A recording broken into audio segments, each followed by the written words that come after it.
The old wise man told us to walk 3 miles down this trail to a bar. Oh, down there. Yeah. This one goes to the pub as well. We're going for a tiny little walk first, guys. We're in the United Kingdom in Oxfordshire, and now it's raining. My whole right arm is completely like, look at the color difference. We think we're gonna go all the way to the bar in the rain. That's what we're gonna do. We're still looking for a fucking goat.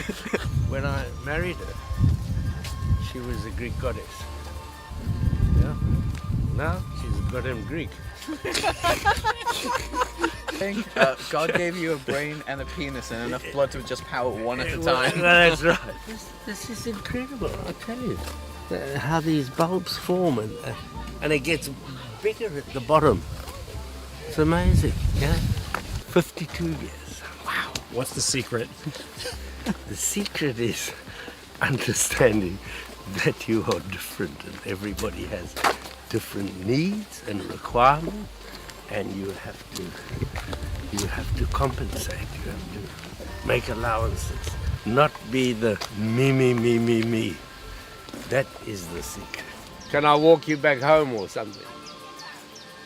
And this is the whole point. So you learn how to, hey, no problem. This one goes to the pub as well. To another pub. Don't put this on record. Get out of here. Okay, we're out here. If you're in a shit situation right now, I've got a story for you that is worth its weight in gold. Come with me. My senior year, I had to go to the Army. My parents sent me off to the military because I couldn't afford to go to college, and I was like, oh, GI Bill, let's go. So I joined this Army, and it was the worst idea of my life. And it was the 6 months. I remember having the fucking most nightmarish, hardcore day, slept 2 hours, did a bazillion push-ups, drugged through the mud, and then I look at my buddy, I'm like, oh, we got 1,000 days left on this fucking thing. Actually, no, wasn't 1,000 days. Why did I say that? It was like 100 days. So it was miserable, and they could see that I was fucking miserable, the drill sergeants, and they loved it. They just fed off it. They just fucking woke up every day just to see how fucked they could make us. That's how excited they are. They'd be like, hey, what the fuck, Cal? What are you doing, you fucking idiot? Anyway, so they go super hard with all this shit, and it's like, ah! And the whole thing is to like scramble your brain in case a bomb explodes next to you. You're fine in those stressful situations. So the whole thing is like a war, essentially, when you go to drill boot fucking camp. Anyway, so one day I'm sitting in this it's 3 in the morning, I'm freezing my balls out, I'm sitting in a fucking puddle, a deep, 3-foot deep puddle, because I had to dig this fucking trench and point with my rifle out to the bushes like this. And I had to stare at this at 3 in the morning for like 5 fucking hours. And then it's just like cold, and my battle buddy's next to me, and I'm like, fucking, this sucks balls. And then the next day she could tell how fucking pissed I was about how stupid the situation and how like not even close to the end I am from getting out of this, right? And then she's like, listen, Cal, your fucking attitude isn't gonna change the goddamn situation, right? The only thing that's gonna make this better is if you just fucking be positive, or like your attitude being negative isn't gonna make this any better, right? The only thing that's gonna make your shitty situation that you have to go through is being positive. So that was the only fucking thing I learned in the Army. Pretty good lesson. So your emotions isn't gonna affect the situation unless you believe in the law of attraction. Then positivity is the only way out of here. Anyway, so positive is the way to go. Hey. Oh wait, it's the dog over here. Hey, buddy. Oh, sorry, I just got like a little jittery then. So a lesson that I really, really fucking love, even though it sucks whenever it happens, is surround yourself with winners and cut the losers, unfortunately, because there are a lot of people at low vibe that will actually drag you down, and you don't know they're dragging you down until you realize you need to just move on. That's 1. 2, there's nothing wrong with having friends that have like different income levels. I just mean their vibrations completely off. Like, they're not happy for you to succeed. Don't do that. And probably the biggest lesson, the happiest thing I've actually learned that is my favorite, is when you forgive others and love yourself and love them, everyone's fucking happier, man. Yeah. Just like, life is about love.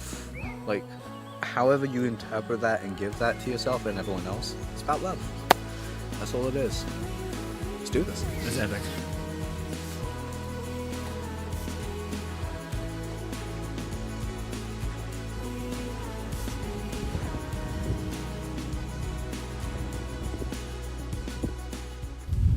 Got it. Alright, so Pete, stop and we'll do this. So question for you. Yeah. Boom. Great.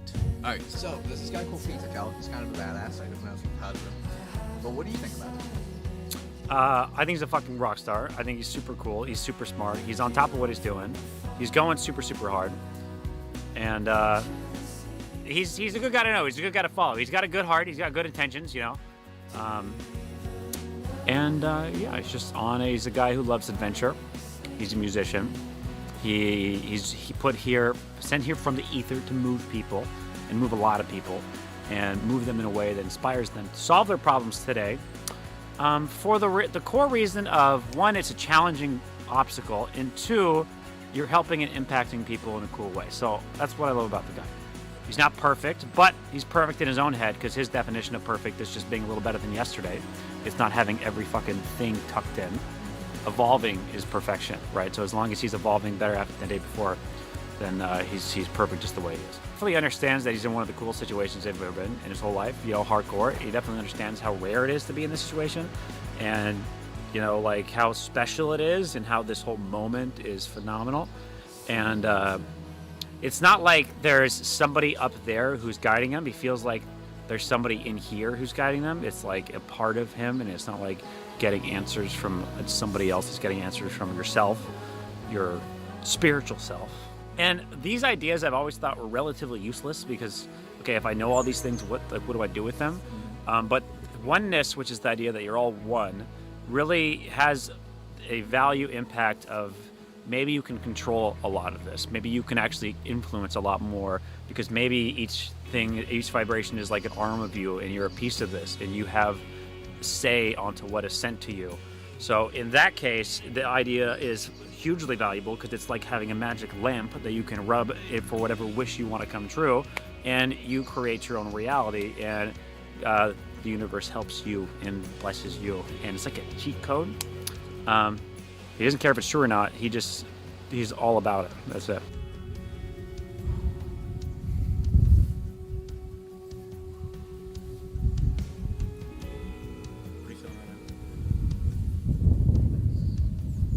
Like complete bliss. Like, how do I put this? It feels almost exactly like my brain can quiet down for the first time. I can hear nature. I don't have the sounds of noise, street cars. Like, for the first time in a while, I feel like I can actually relax my head. And it's so fucking peaceful. Like, genuinely, it feels so good. And I'm not even on the come up yet. Like, this is the funny thing. Like, nothing has hit me yet. How do you feel? Go tell me, what is one of the best ways that you have found to make yourself laugh when you're feeling sad? Okay, laughing when I'm feeling sad. Looking at my situation, I mean, usually it's my own situation that I think is one of the best ways. Mm-hmm. You know, like, so what if when I had my catastrophic crypto crash, Right.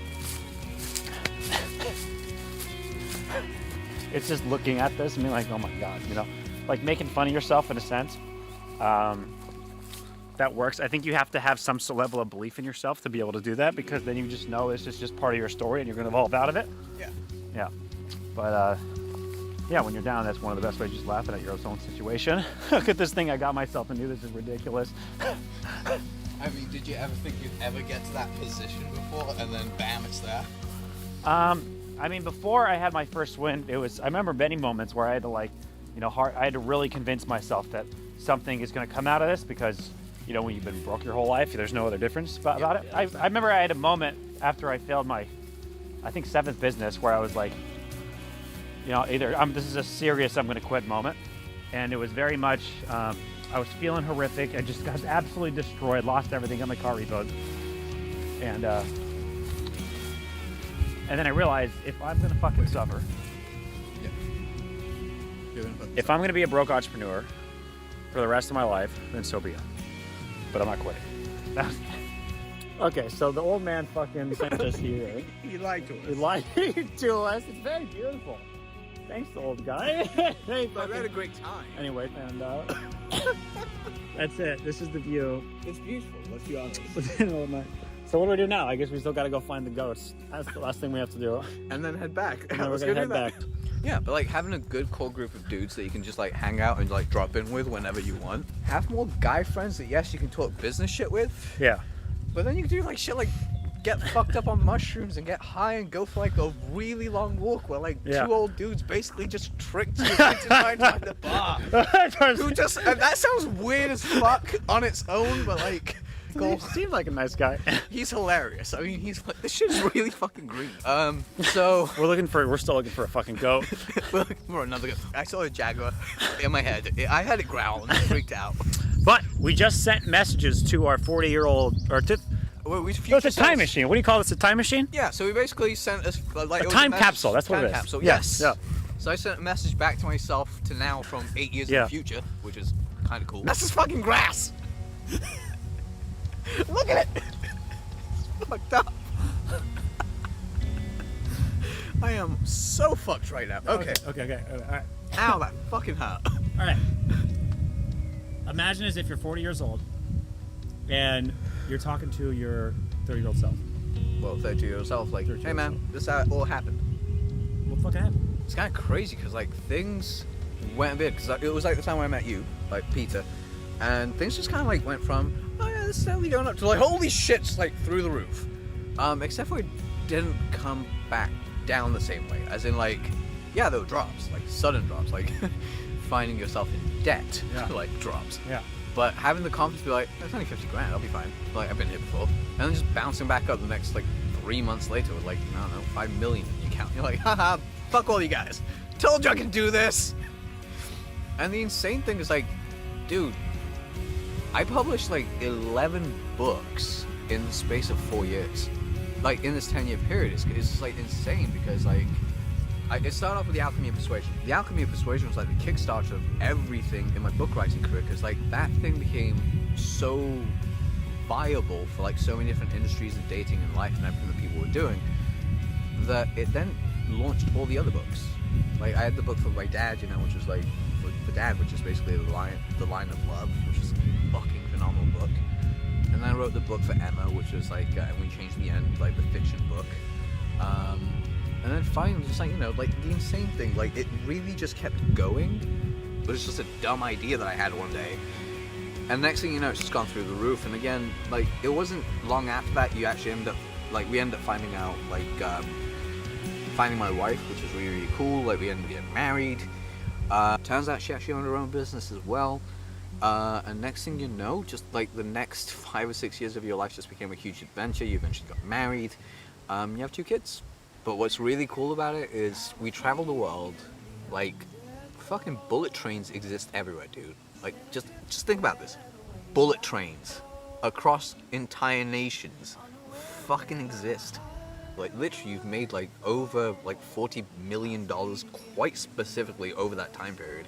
That we looked at our accounts, so that's how much you made, which is fucking phenomenal. Fucking like rich. Like minted. And the crazy thing is, like, we give away quite a lot of that. A lot of people don't know this. Every single moment that you have, remember who the people that you were in closeness. You're already going back to your religion at this point, but, like, when you get back to that, you're going to find this person. She's also going to become Muslim, so that's completely fine. You don't ever ask her to. She just kind of does it out of her own accord, but you're just very strong in your own beliefs. And you have a phenomenal friendship circle, man. Like, people in your life that have been there. Like, there were people that were at your wedding that they didn't think they would ever hear from you again, but you invite them because you were like, nah, they're like fucking awesome humans. Why wouldn't I want them there to be at the present day of my happiest day? Because I want them to be there with me. To like celebrate all the like the victories, the successes, the happiness and everything else. And just keep going. Keep loving. Mum's still alive, so she didn't die. She's not dead. She's alive. And when she goes, she's gonna go happy, because you looked after her. You achieved your goals.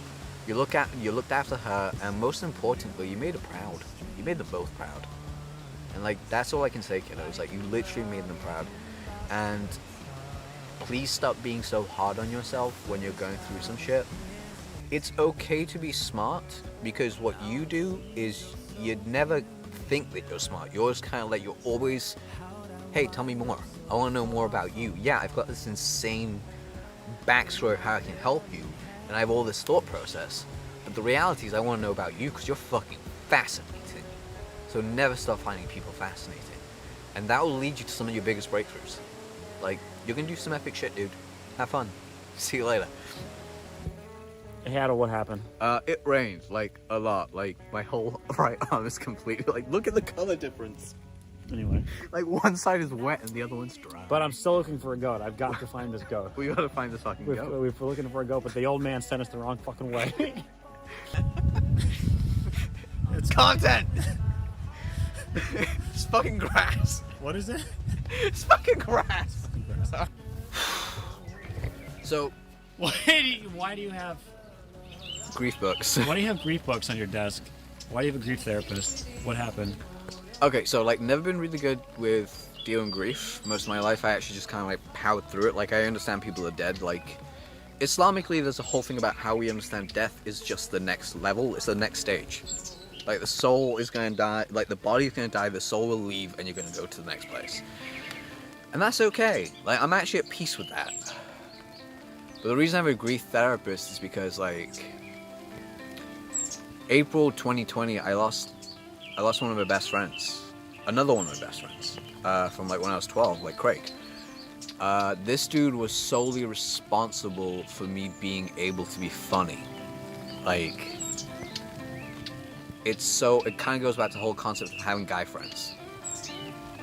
He was the first person that gave me permission to be like, dude, you're funny, make that voice again, it's hilarious.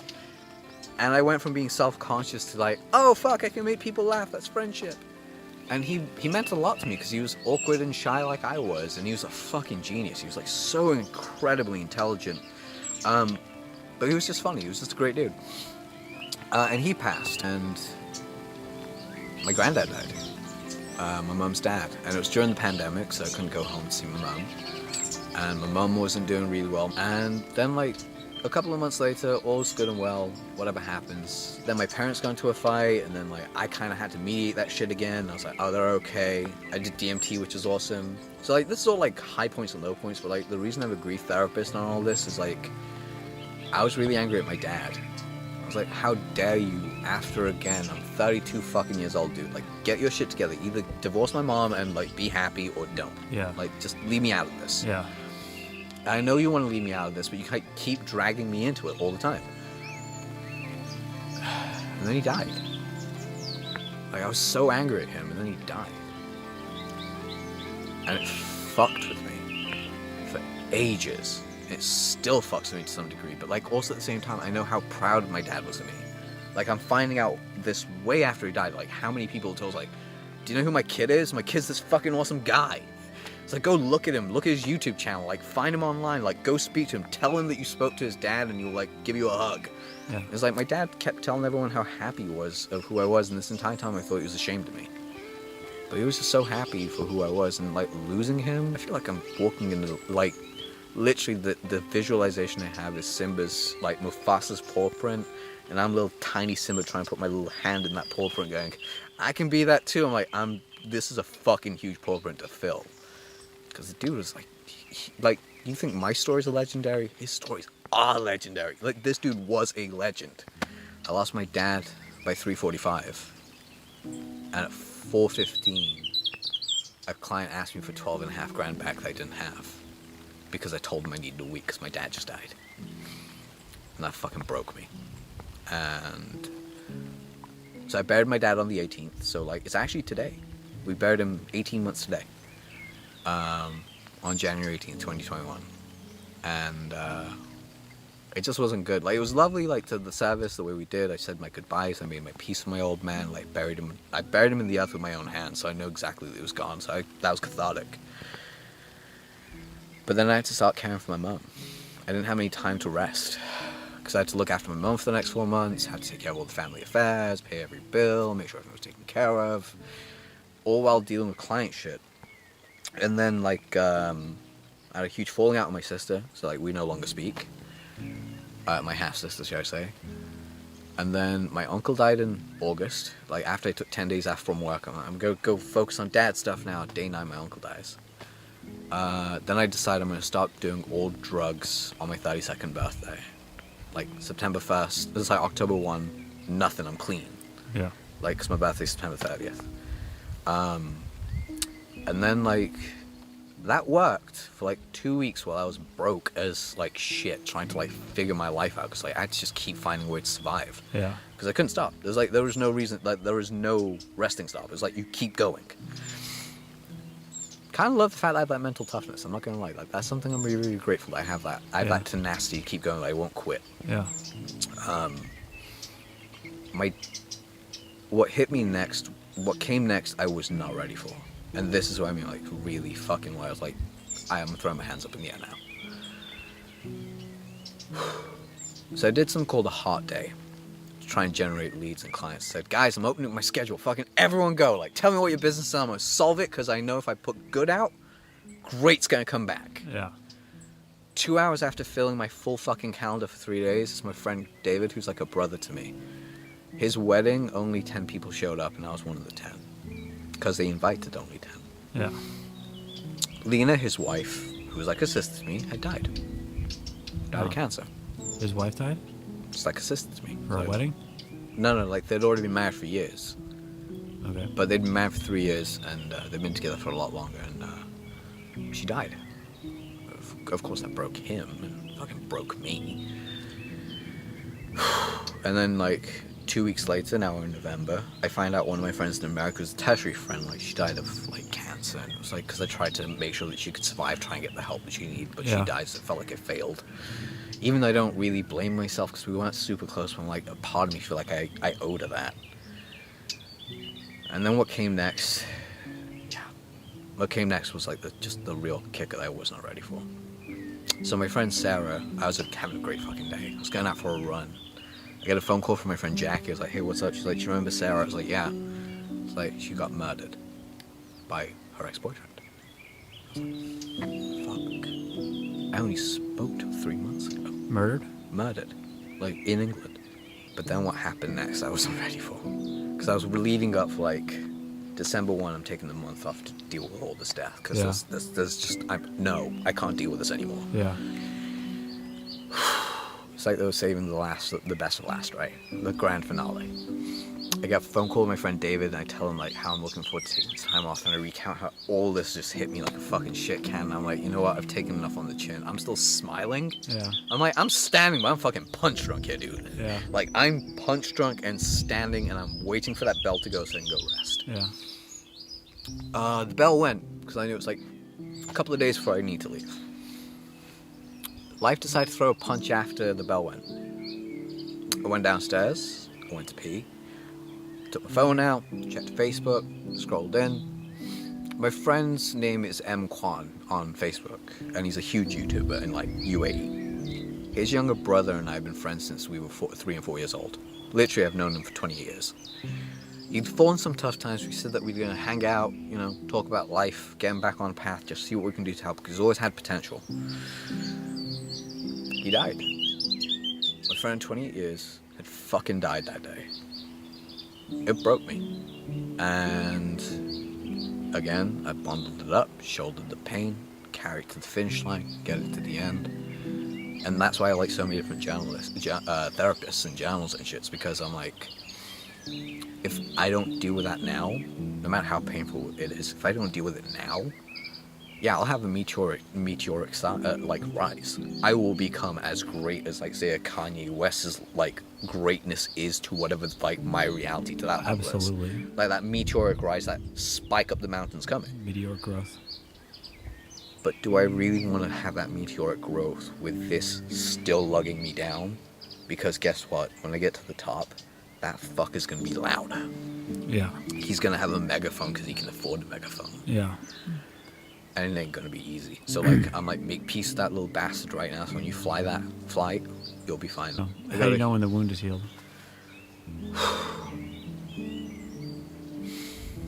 There's several wounds. The wounds that are deepest, like the grief, is coming to terms with what they are and being like, those are scars on my body that I'll carry with love now, not with pain. Yeah. And they're not open anymore. But it's okay to do that. It's okay to go with that. And that's how I'll just know. Any final words? Or as always, just keep loving, keep going. What would I say to people that still have dads? Try and understand them.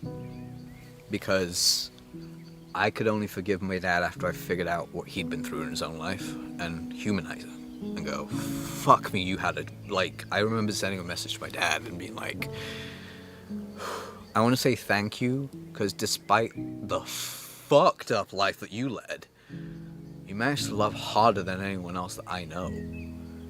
And I was proud that he was my dad, despite how fucked up he was still my dad. So if you still have a dad, try and understand their background, understand where they're coming from, and tell them you fucking love them. Because at the end of the day, that's all they want to know. They want to know that they were a good dad.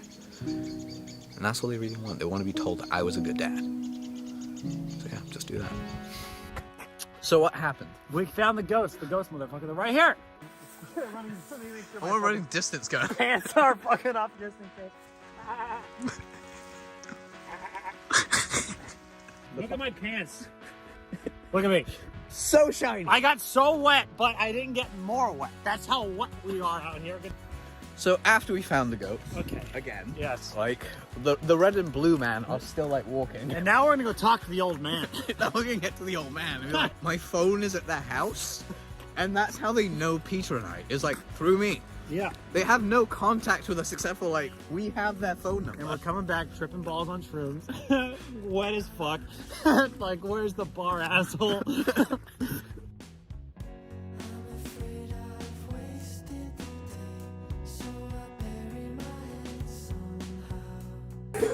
Didn't you get down to the truck? We went down there to pick you up. Oh, you did, didn't you? We were in the bridge. We got to the bridge. The big bridge. Or the car bridge. Oh. We didn't go over the No, bridge. we didn't go. Yeah. Car bridge. Yeah, you didn't tell us anything about a bridge.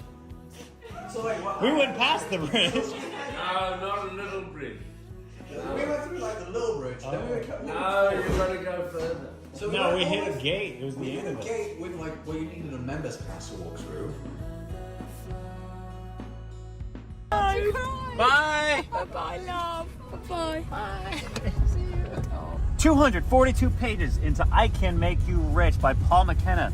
If you've been struggling to keep your finances high all the time, it's not your fault. It's the fault of your programming. You can rewire your subconscious mind with a few psycho techniques that Paul McKenna can do. Comes with a hypnosis CD. Anyway, I'm doing it. Maybe try it too. That's where we're at right now. See ya.